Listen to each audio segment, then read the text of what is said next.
উৎসবমুখর পরিবেশে জাতীয়তাবাদী স্বেচ্ছাসেবক দলের প্রতিষ্ঠাবার্ষিকী পালন করল সংগঠনটির সদর থানা শাখার নেতৃবৃন্দ।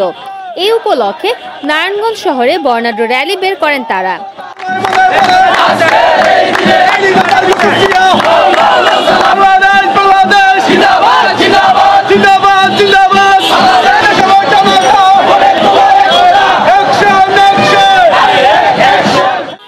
আগস্ট বুধবার সকাল 11টায় শহরের মণ্ডলপাড়া এলাকা থেকে সদর থানা স্বেচ্ছাসেবক দলের আহ্বায়ক জাকির হোসেন, সদস্য সচিব মাহবুব হোসেন জুলহাস ও সিনিয়র যুগ্ম আহ্বায়ক জহিরুল ইসলাম হারুনের নেতৃত্বে র্যালিটি শুরু হয়।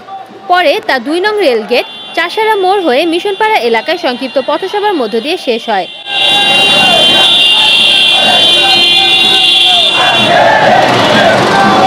আস্তে আস্তে টানো।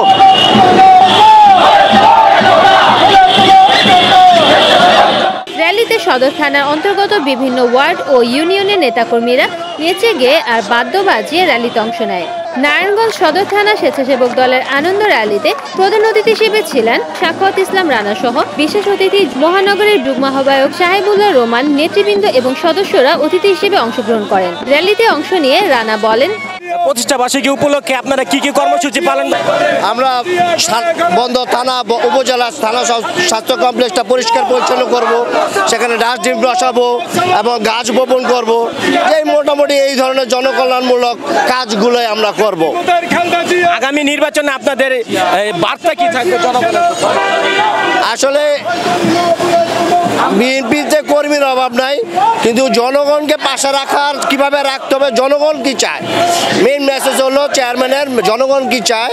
জনগণকে কোনো রকম প্রবলেম করা যাবে না, জনগণ যাতে কষ্ট না পায় সেই জায়গাকে লক্ষ্য রেখে আমরা কাজ করবো। এবং কিভাবে বেকার সমস্যার সমাধান হয়, আমাদের 31 দফা দেখেছেন এবং আমাদের গতকালকেও প্রোগ্রাম গেছে, চেয়ারম্যান বিভিন্ন দিক নির্দেশনা দিচ্ছে দেশ উন্নয়ন কিভাবে করা যায়। দলের প্রধান সে তো বলেছে যে আওয়ামী লীগের বা ফেসিবাদীদের কোনো দলের ভিতরে ঠাঁই দেওয়া হবে না। আপনাদের দলে কি কোনো ফেসিবাদীদের ঠাঁই আছে?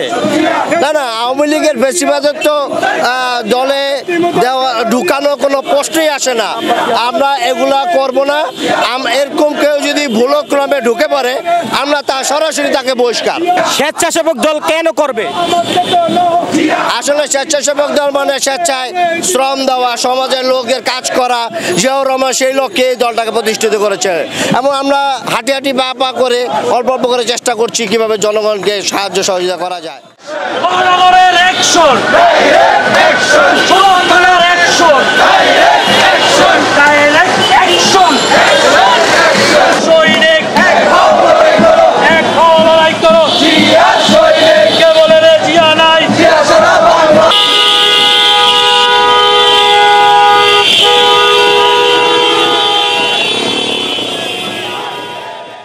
রিপোর্ট করেছেন সাগর খান, NN TV, নারায়ণগঞ্জ।